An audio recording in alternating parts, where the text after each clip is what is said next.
because the rest follows.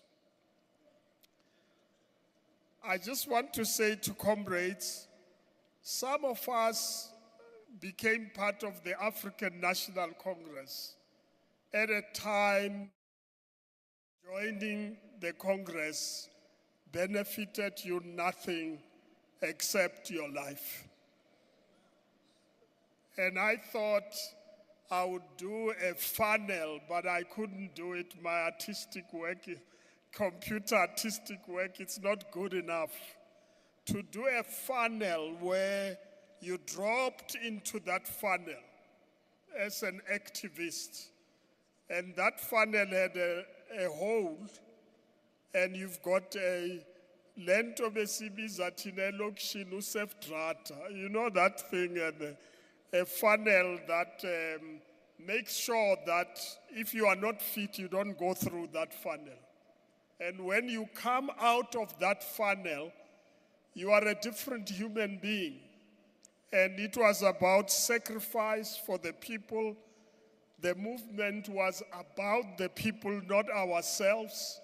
You were not sure you were going to be alive tomorrow or not. And those who are older will remember that story. I talked to one of the young people, I won't mention names, who said, "No, Dad, you are old and that's your time. This is not our time. We don't behave like that." But indeed, to be in the struggle meant you are either in prison, you are in jail. There were no positions to fight about. When we did, in fact, set up the United Democratic Front, we had to debate underground who we are going to expose and who we are not going to expose. Because we knew if we make you a leader, you're going to be in jail in any way. So we had to have other people who will never go to jail because they must make sure the wheel keeps on running. We were strategic about who goes to leadership and who shouldn't be there. And it had nothing to do with personalities. It had to do with how strategic are you to be there. So when we are all underground, we'll be walking in CWJ in Soweto, doing the work quietly without anybody being aware of it. We joined that type of ANC, and it produced extraordinary leaders.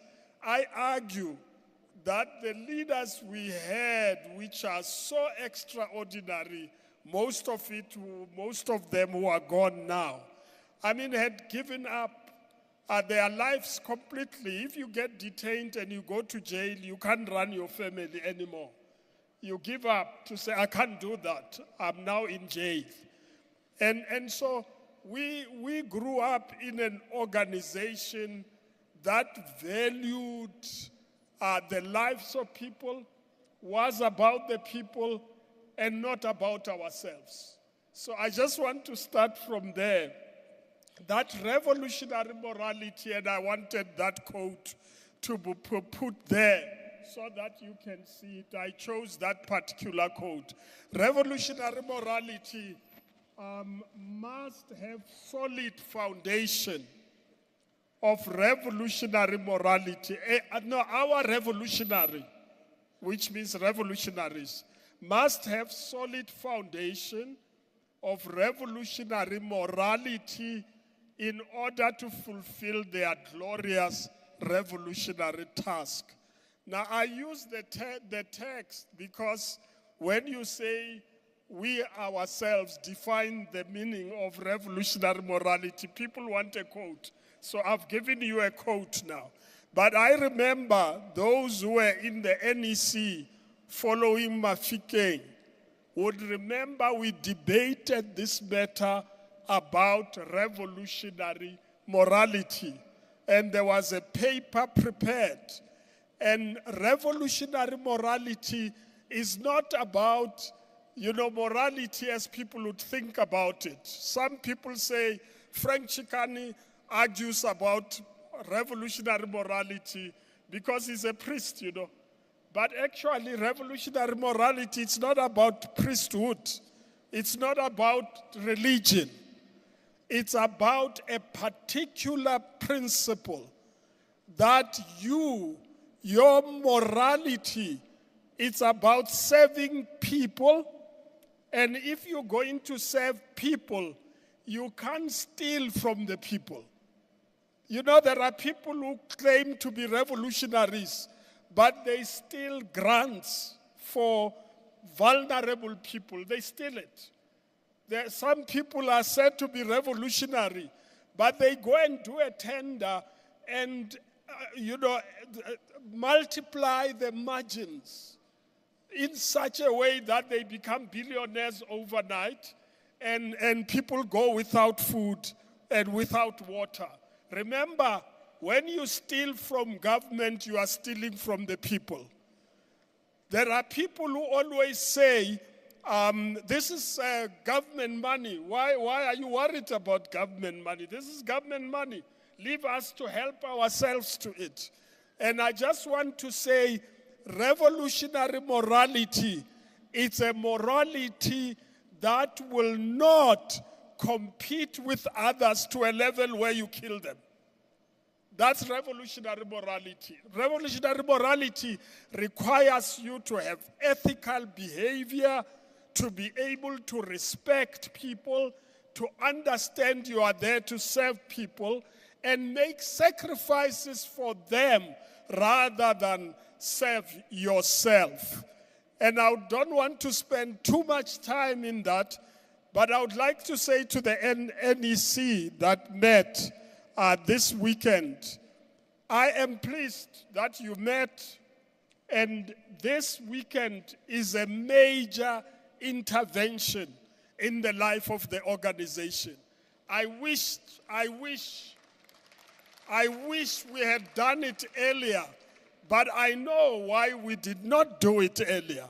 So this intervention, strategic intervention, it's ultimately a turnaround. Today will go into history as the time when the ANC turned around. This is a colossal, titanic organization. There is no other organization that is like it. And it has resources that no other organization has got. This organization exists in every ward of this country. It exists, even if some may be fast asleep in that ward, but they exist there. If you go to a ward, you will find a member of the African ANC. You'll find ANC members there. You're not going to miss them. It's a question of what are they doing? That is the question. So I would like to say this is extraordinary. President, it's a turnaround where we were held ransom. And I want to say this because it will explain this issue about morality. Once you have an organization that's captured, it can't do what it's supposed to do. When you've got people who serve other interests rather than the interests of the people, then the organization cannot get arrested. I don't want to go into that, and the damage was deep. And I can only say, in short, corruption hollowed the state entities so that they are not able to do what they are supposed to do. Weakened and corrupted civil service, deploying officials without capacity to do the work. And we wrestled with this challenge, which I would call counter-revolution. If you steal money of pensioners, you are a counter-revolutionary. You can't be a revolutionary. It's impossible. And so we battled with that. We also had to engage in a struggle to stop the efforts of repurposing the ANC so that the ANC serves the interests of people, factions, and families rather than the people. We have gone through that experience.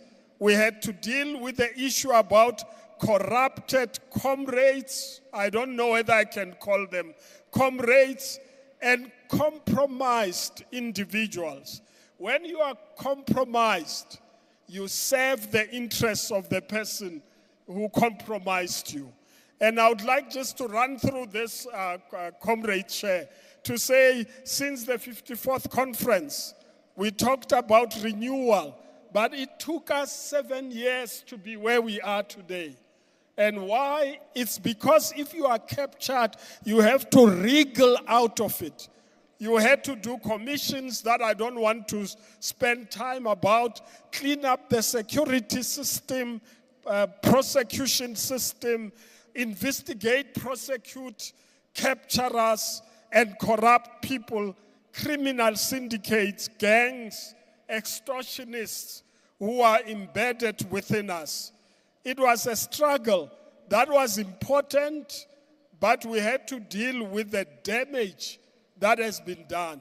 I would like to say today, President, I'm sure you will say that we have gone through this painful 7 years. I've counted it. And now it is time to revolutionary step up the organization to a level where it is supposed to be. And so with all of you who are here, you are the frontline ground forces. What you have here is frontline ground forces that are unleashed to fight this battle from the ground.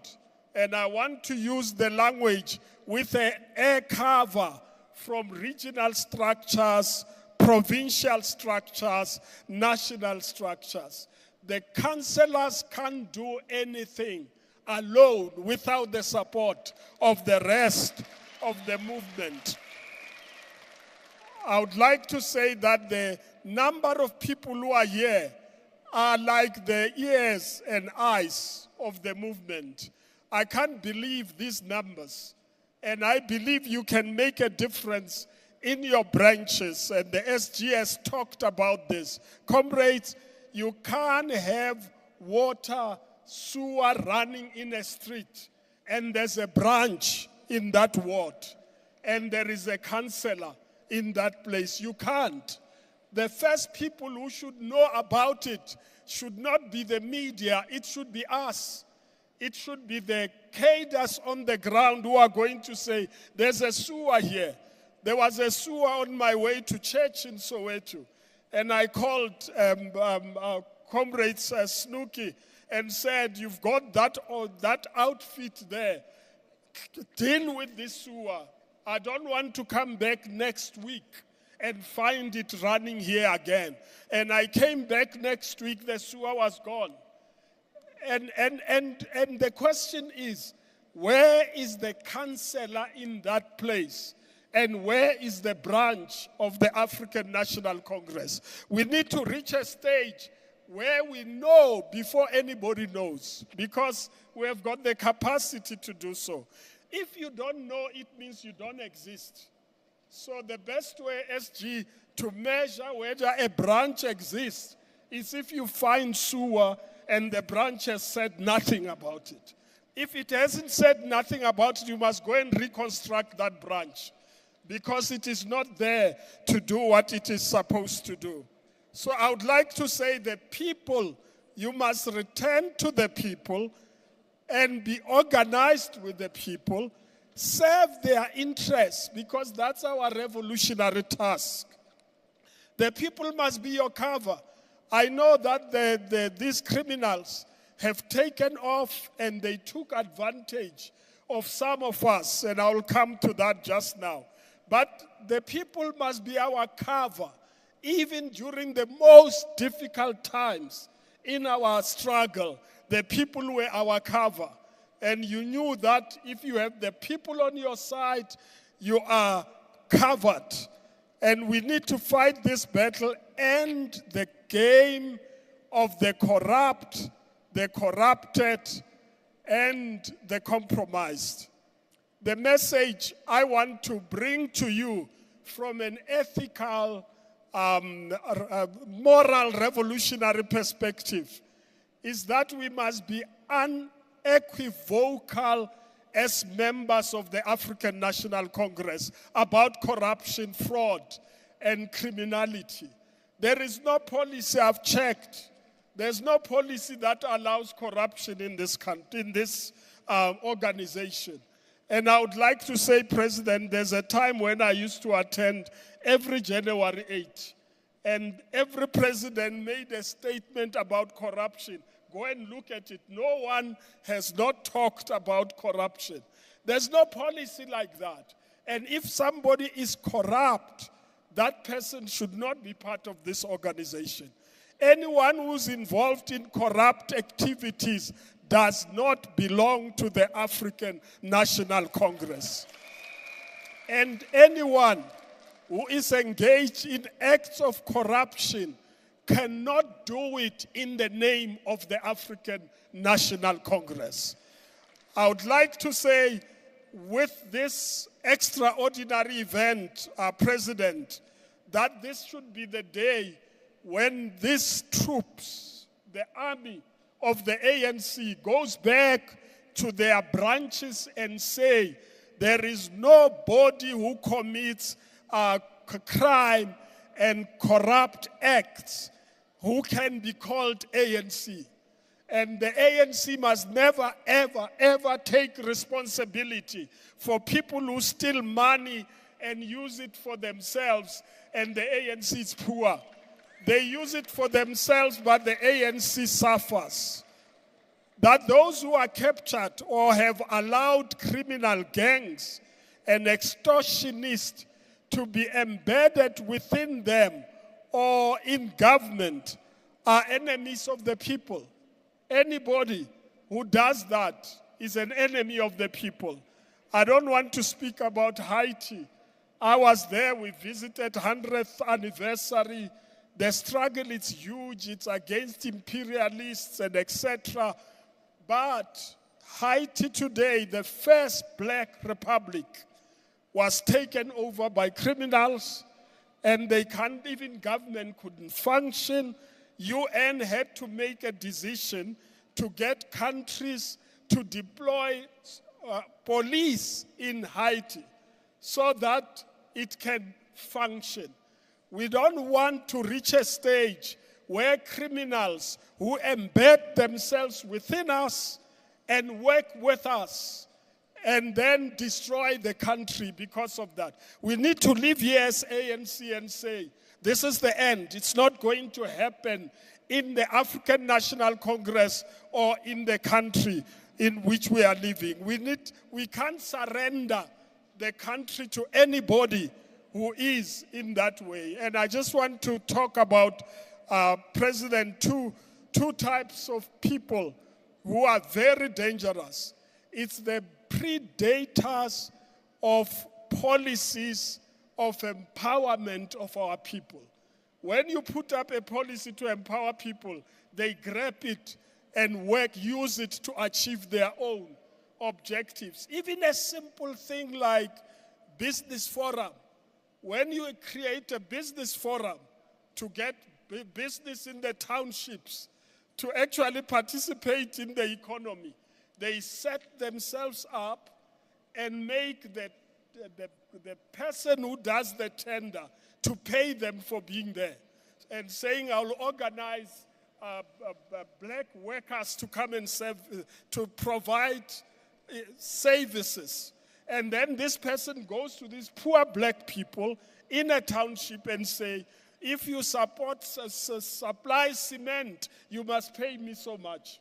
So the poor people pay this person, the rich person pays this person, and they exploit our people. Even when you want to have a tender, they ask you, how much are you going to pay? Comrades, we can't destroy the very people we want to empower. And so today must be a day where these troops live here and say, this is not going to be allowed in our municipality. When you are employed and paid, you can't make people pay to get a job. Now, what I'm telling you about The people know, by the way, they don't need us. They know what's happening in the township. I spend lots of time in Soweto. I mean, in Soweto, ESCOM officials take over the infrastructure, and they go to people, remove a part from this particular transformer, go and collect 100 rands each from that community to come and pay this guy to put that part there, and he comes as a person who helps them. And this person is part of ESCOM. And then when they pay him, he fixes this, take the part from elsewhere and fix it, and others don't have it, and they go and pay the person. Comrades, you can't tell me that we don't know that. If I know it, you know it. We need to stop it. We need to say, this is the end. We are now about to serve the people we're going to serve the people of this country. And we're not going to allow this behavior that happens. Some even have Christmas, tenders for Christmas. I learned something new. Tender for Christmas. Comrades, somebody in that municipality knows about it. So I would like to say, Mr. President, the people we have here are a powerful intelligence source to tell us exactly what is happening on the ground. Next, no corrupt activities or characters must be allowed to stop or slow down efforts to roll out services to the people. If you can't use normal channels and it's risky, we have the hotlines and etc., and efforts are going to be made so that people can report that street where somebody put poles for electricity, supposedly, and doesn't put them, but in the account where he gets paid for poles that have not been put there.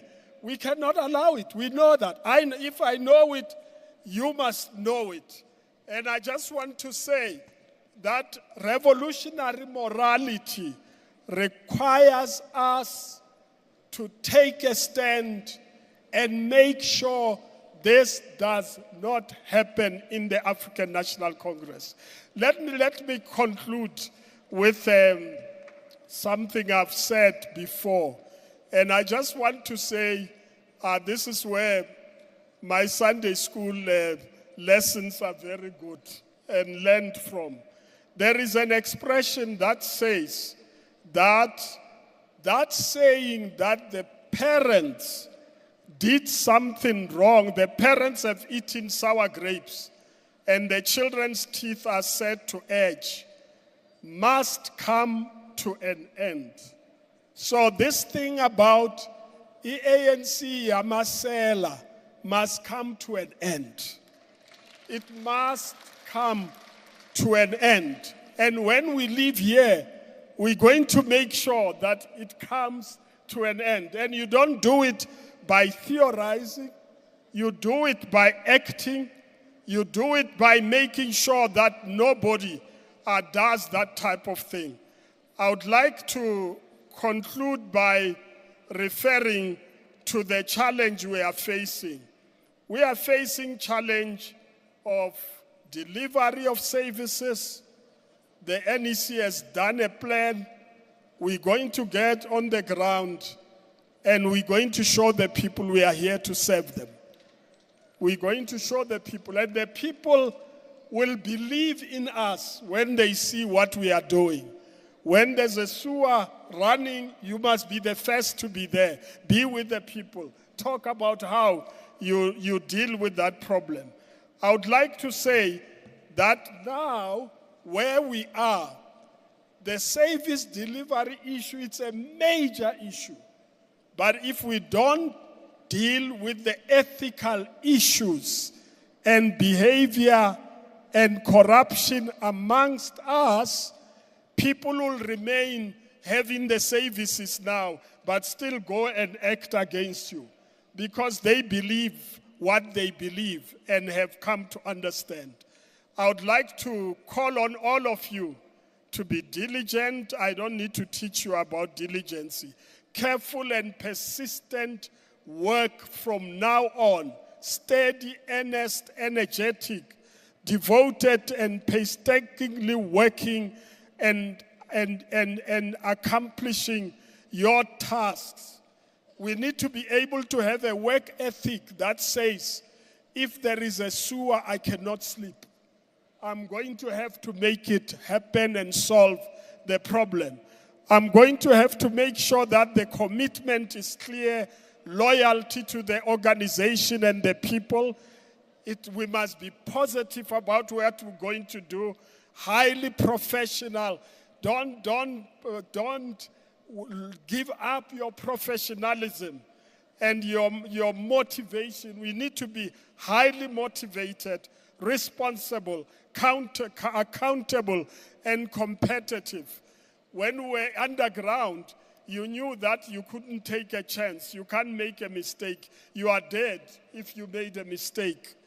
We must be a people who are productive when we live here, productive, and produce consistently high quality results. When I was in the presidency, I used to say to comrades we worked with, this place is a place to serve. If you are not here to serve, look for a job elsewhere. We don't need to dismiss you. Just look for a job, because here, if you don't perform, there are consequences. And here, there's going to be a clean audit here. It's not difficult to get a clean audit. Get people with skills to help you to do that. Here, if there is something to deliver, we must deliver. Here, we don't miss anything. There was a tender where, I won't talk about it now, we don't have time, where they put a part they know the others don't have. And to make sure that the tender goes to that particular person. It didn't miss my eyes. I looked at it and I said, well, how did you reach this conclusion? No, this part is not available for others. I say, well, who put it there? Who put the condition there so that I can know? And indeed, we found that it is the person who applied for the tender, who collaborated with people to put that part there. And therefore, you need to be vigilant. You need to have your eyes open. You need to allow nobody, a revolutionary will not allow anybody to play a game around them. And so, I would like to end by saying, let's go back, and the president will talk about it. Let's go back. We have dealt with 7 years of battle to be where we are. Nothing stops you now to make sure that people have services and that we catch those who act in an unethical way and give the organization a bad name. Our responsibility is to protect the integrity of the organization. I thank you.